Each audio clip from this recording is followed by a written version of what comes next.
بسم الاب والابن والروح القدس الاله الواحد امين. اهلا بحضراتكم في قناه البابا كيرلس وتام اوف ايرين. تفاصيل استشهاد الشهيد عزت حكيم بليبي.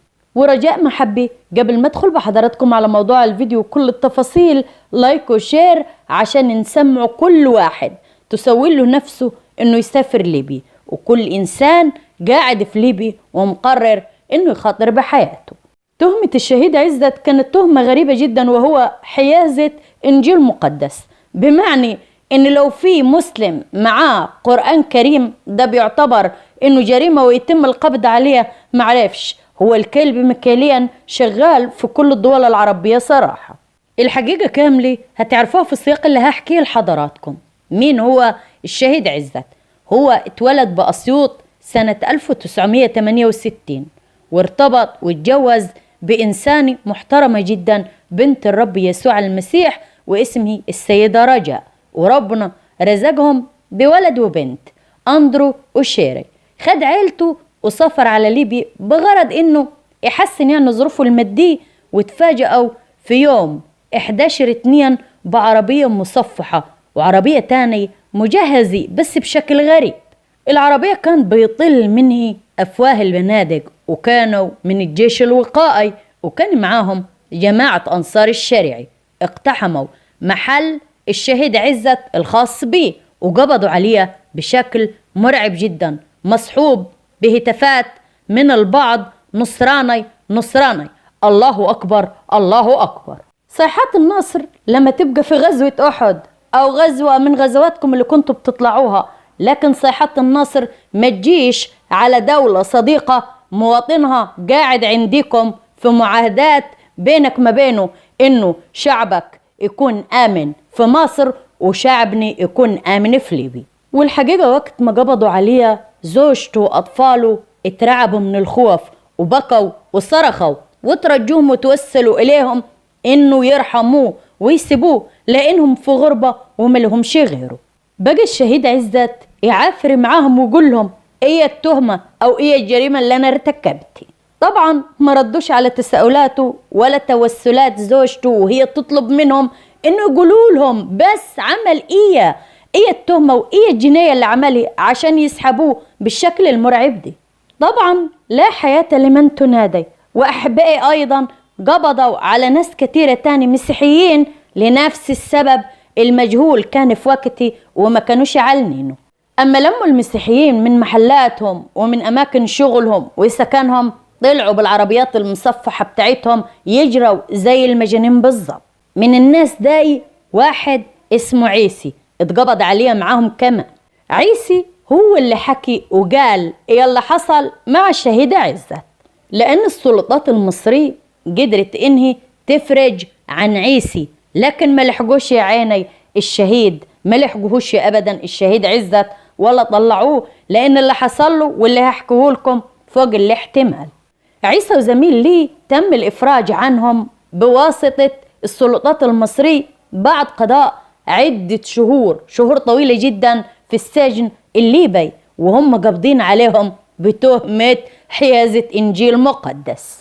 اللي حكاه عيسي قال ان عزت كان انسان تقي ومشهود له من الجميع بالتقوى، وبانه انسان فاضل ملهوش في اي مشاكل ولا في اي حاجة وحشة، ولا عمره حد اشتكى منه وقال اذاني في اي امر.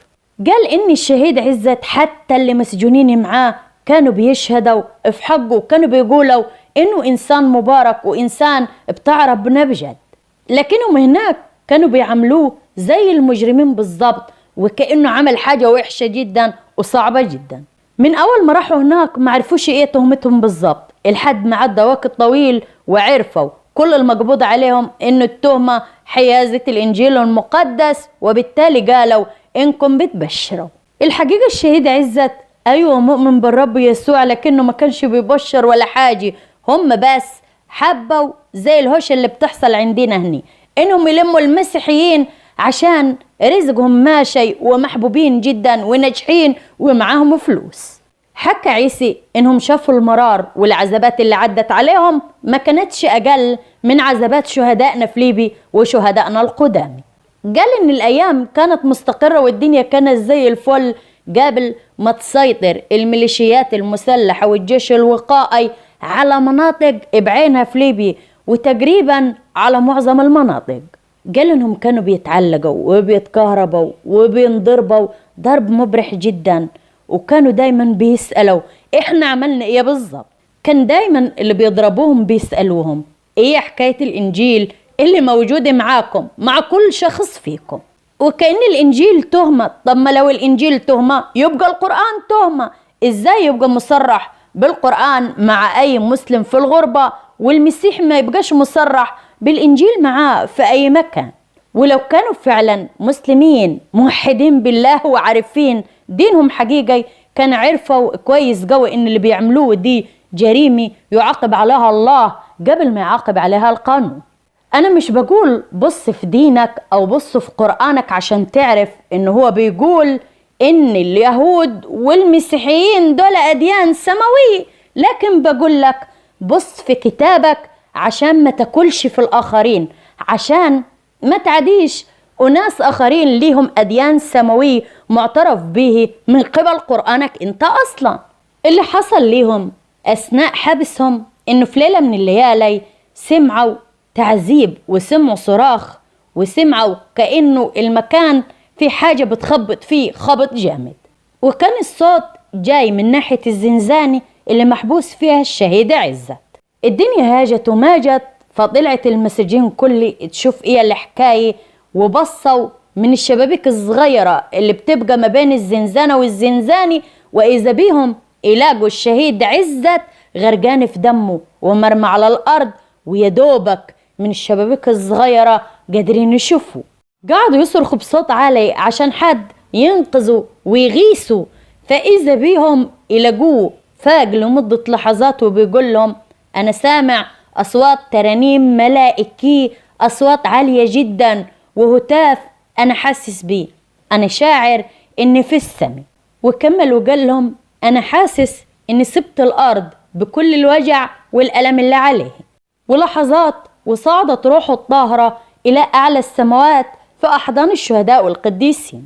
وتصدقوا إن في اللحظة اللي طلعت فيها روحه للسمي زوجته شافته لابس ملابس جميلة جدا بيضة ومنورة وشكله فرحان ومتهلل، وماسك في يده أكياس زبالة بيرميها برا المكان المحتجز فيه. ومرة تانية شافته كأنه بيمشي بصعوبة متسند على ناس تاني وما قدرش يقعد، ما كانش قادر يقعد من شدة الألم، وده كان قبل إن يحى على طول. اتصدقوا إن في عز المرار اللي كان فيه الشهيد عزت كان بيعمل اجتماع الصلاة للمسيحيين بليبيا اللي بيتم تهديدهم بالموت وبالخطف وبسرقتهم وسرقة كل الفلوس اللي معاهم. قبل ما تحصل الأحداث دي كلها الشهيد عزت شاف في رؤية، شاف السيد المسيح له كل المجد حاطط ايده على كتفه وبيطبطب عليه وبيقول له يا عزت ما تخافش أنا معاك. رد عليه وقال له يا رب أنا غير مستحق إني أتعذب عشانك. كل اللي كان بياخدوه المسيحيين من عذابات كان عشان إنكار إيمانهم بالسيد المسيح، يعني اتأسلم ولا تتعذب وفي الآخر هتموت. يثبت الإنسان المسيحي فيهم على الإيمان المسيحي ويقول ليه الحياة هي المسيح والموت هو ربح، فيشتغلوا فيهم أكتر من عذابات، من ضرب، من إهانات، من شتائم، من كل حاجة وحشة، لأن جواهم وحش هيطلعوا إيه غير الوحش. الحقيقي إن تم تعذيبه 27 يوم، سحل، ضرب، إهانة، ضغوط نفسية وبدنية، وكمان جسده كان يئن من كتر الألم والوجع اللي تعرض له. ربنا ادى الشهيد عزت إكليل الاستشهاد وتوجه في وسط القديسين والملائكة، وأصبح من ضمن لفيف الشهداء. وإدى زوجته المعونة والقوة عشان تربي ولاده وتاخد بركة شهيد في السماء شفيع ليه. أيضا هو شفيع ليني وحبيب زي شهدائنا في ليبيا، بركتهم جميعا مع جميعكم وجميعنا أمين. تاريخ استشهاد الشهيد عزت حكيم بليبيا هو 1 برمهات 2013. بركتهم جميعا شهدائنا في ليبيا الأبرار، تاج على رؤوسنا، بركتهم معانا أمين. رجاء محبي، ليبيا مش أمان، محدش يروح ليبيا تاني، واللي هناك ياريت يرجعوا لبلدهم حتى لو هتبقى ظروف المعيشة أقل بكتير، لكنك في وسط أهلك وفي وسط عيلتك وجنب كنيستك. ربنا يبارك حياتكم جميعا ويوسع أرزاقكم ويحافظ عليكم من أي شر ومن كل الأشرار، أمين يا رب. ما تنسوش تطلبوا شفاعة الصوم المقدس وبركته، وأيضا شفاعة وبركة كل شهدائنا في ليبيا، بركتهم مع جميعكم أمين. أحبائي الغاليين، ما تنسوش لايك وشير للفيديو وسمعوا سيرة الشهيد عزت لكل الناس، لأنه شهدائني تاج على رؤوسنا. لو بتسمعني لأول مرة على قناة البابا كرولوس وتماف إيريني، اشترك، فعل الجرس على الكل يصلك المزيد من الفيديوهات الروحية والاجتماعية وفيديوهات الأخبار. ومن جوا جوا جوا قلبي، من جوا جوا أعمق قلبي يا رب، كل وقت تسمعوني فيه وما تسمعونيش فيه تبقوا مبسوطين فرحانين في أتم صحة وأحسن حال. يبارك مالكم وعيالكم، صحتكم وأرزاقكم أمين يا رب، ويجعل صوم مقدس مبارك عليكم جميعا، يفتح كل باب مغلق أمين، ويستجيب الكل طلبة والكل صلوة بتصلوها.